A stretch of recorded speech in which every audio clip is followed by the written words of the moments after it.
knowledge, the meaning of life.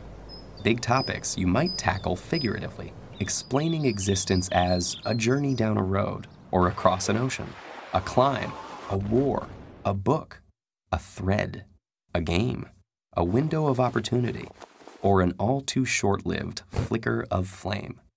2,400 years ago, one of history's most famous thinkers said life is like being chained up in a cave, forced to watch shadows flitting across a stone wall. Pretty cheery, right?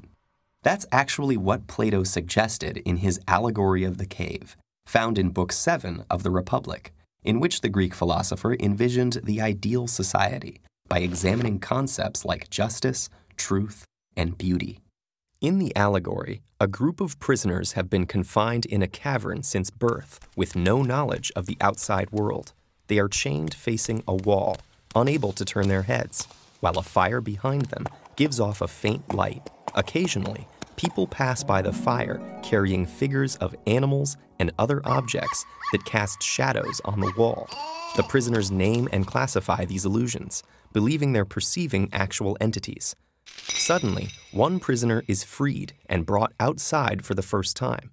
The sunlight hurts his eyes, and he finds the new environment disorienting. When told that the things around him are real, while the shadows were mere reflections, he cannot believe it. The shadows appeared much clearer to him, but gradually his eyes adjust until he can look at reflections in the water, at objects directly, and finally at the sun, whose light is the ultimate source of everything he has seen.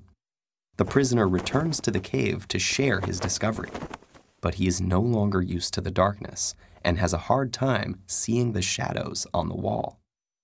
The other prisoners think the journey has made him stupid and blind and violently resist any attempts to free them. Plato introduces this passage as an analogy of what it's like to be a philosopher trying to educate the public.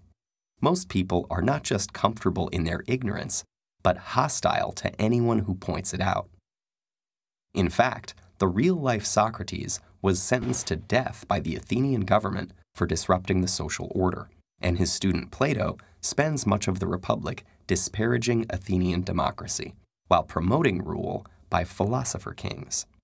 With the cave parable, Plato may be arguing that the masses are too stubborn and ignorant